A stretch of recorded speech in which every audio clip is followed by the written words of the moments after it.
আজকে আমি নিয়ে চলে এসেছি সানডে স্পেশাল মাটন রেজালার রেসিপি।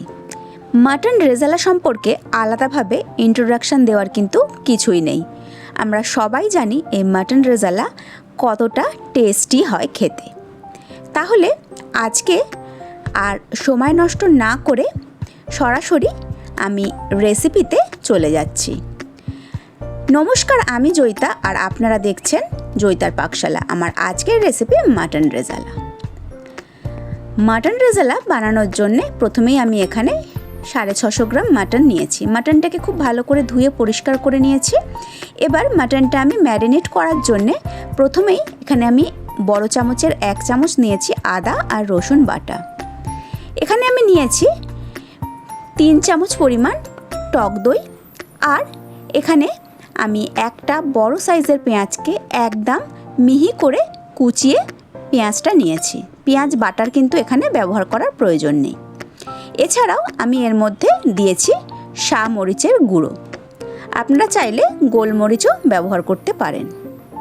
সমস্ত কিছু দিয়ে মাটনটাকে খুব ভালো করে মাখিয়ে নিচ্ছি। মাটনটাকে খুব ভালো করে মাখিয়ে নিয়ে মাটনটাকে রেস্টে রেখে দিতে হবে।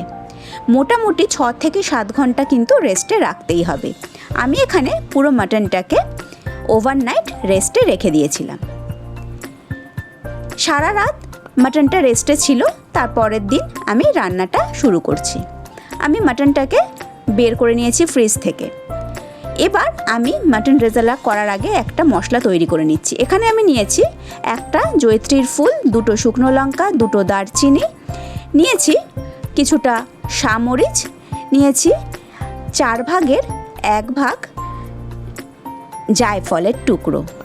এখানে মাংসর পরিমাণটা বুঝে কিন্তু মশলাটা ব্যবহার করতে হবে।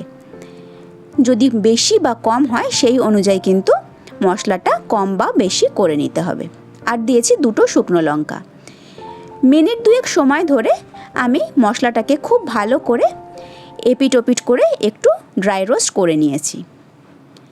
2 মিনিট মশলাটাকে খুব ভালো করে ড্রাই রোস্ট করে নিয়ে এবার আমি গ্যাসের ফ্লেমটা বন্ধ করে দিয়ে ওতে আমি দিয়ে দিয়েছি 1 চামচ গোটা ধনে। এই গরম তাওয়ার মধ্যেই কিন্তু আমি গোটা ধনেটাকেও ভালো করে নাড়াচাড়া করে একটু ড্রাই রোস্ট করে নিয়েছি। আমি কিন্তু আর গ্যাস জ্বালাইনি। তারপর মশলাটাকে ঠান্ডা করে আমি একটা পাউডার বানিয়ে নিয়েছি।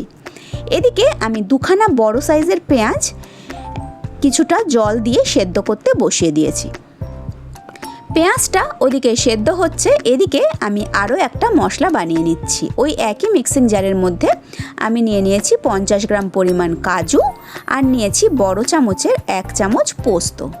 কাজু আর পোস্তটাকে সামান্য জল দিয়ে আমি একটা মিহি পেস্ট বানিয়ে নিয়েছি। এবার দেখুন পেঁয়াজটাও কিন্তু ততক্ষণে খুব ভালো মতো সেদ্ধ হয়ে গেছে। পেঁয়াজটাকে আমি এবার ঠান্ডা করে নেব। আমি গ্যাসের ফ্লেমটাকে বন্ধ করে দিয়েছি। তারপর আমি পেঁয়াজটাকে একটু ঠান্ডা করে নিয়ে আমি ওই একই মিক্সিং জারের মধ্যে পেঁয়াজটাকেও দিয়ে পেঁয়াজটারও একটা মিহি পেস্ট আমি তৈরি করে নিচ্ছি। মিহি পেস্ট পেঁয়াজের হয়ে গেছে। আমার রেজালার সমস্ত মশলা কিন্তু একদম রেডি। এবার আমি গ্যাসে একটা প্রেসার কুকার বসিয়ে দিয়েছি। আমি রান্নাটা পুরোটাই কিন্তু প্রেসার কুকারে করব। আপনারা চাইলে একটু সময় নিয়ে কড়াইতেও করতে পারেন, তবে প্রেসার কুকারে করলেও কিন্তু টেস্টের কোনো রকম তারতম্য হয় না। প্রেসার কুকারটা গ্যাসে বসিয়ে দিয়ে আমি এর মধ্যে দিয়ে দিয়েছি বড় চামচের 2 চামচ ঘি। আমি রান্নাটা পুরোটা ঘিয়ে করছি। আপনারা চাইলে সাদা তেলেও করতে পারেন বা তেল আর ঘি একসঙ্গে মিশিয়েও কিন্তু করতে পারেন। ঘিটা খুব ভালো মতো গরম হয়ে গেলে আমি ওর মধ্যে দিয়ে দিয়েছি 2টো তেজপাতা, 2টো দিয়েছি শুকনো লঙ্কা, আর দিয়েছি বড় চামচের 1 চামচ গোটা গোলমরিচ। 5-7 সেকেন্ড একটু মশলাটাকে নাড়াচাড়া করে নিয়েছি। খেয়াল রাখতে হবে ওই যে শুকনো লঙ্কাটা ব্যবহার করেছি ওটা যেন কালো না হয়ে যায়। একটু নাড়াচাড়া করে নিয়েই আমি এবার এর মধ্যে ম্যারিনেট করে রাখা পুরো মাংসটাকে দিয়ে দিয়েছি। মাংসটাকে দিয়ে আমি গ্যাসের ফ্লেমটাকে একদম হাইতে রেখে 4 থেকে 5 মিনিট খুব ভালো করে মাংসটাকে কষিয়ে নিচ্ছি। মাংসটাকে খুব ভালো করে 4-5 মিনিট কষাতে কষাতে আমি এর মধ্যে দিয়ে দিয়েছি পরিমাণ মতো নুন। নুনটা দিয়েও আমি মাংসটাকে খুব ভালো করে মিশিয়ে নিচ্ছি। খুব ভালো করে সমস্ত কিছু মিশিয়ে নিয়ে এবার আমি এর মধ্যে দিয়ে দিয়েছি বেটে রাখা পেঁয়াজটা। এবার ওই পেঁয়াজ বাটাটা দিয়েও আমি আরও 4-5 মিনিট মাংসটাকে খুব ভালো করে কষাবো, যতক্ষণ না মাংসটা থেকে একদম তেল রিলিজ করে যায়। আমি গ্যাসের ফ্লেমটাকে কিন্তু এবার মিডিয়ামে করে দিয়েছি।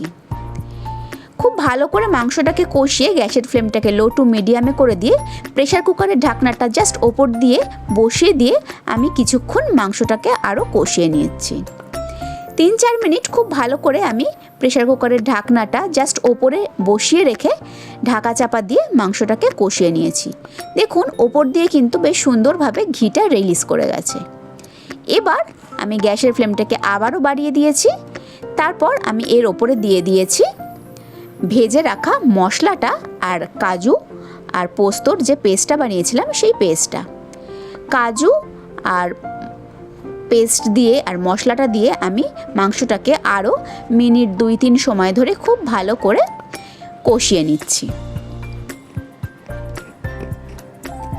খুব ভালো করে 2-3 মিনিট সময় আমি মাংসটা কষিয়ে নিয়ে এবার আমি এর মধ্যে দিয়ে দিয়েছি পরিমাণ মতো জল।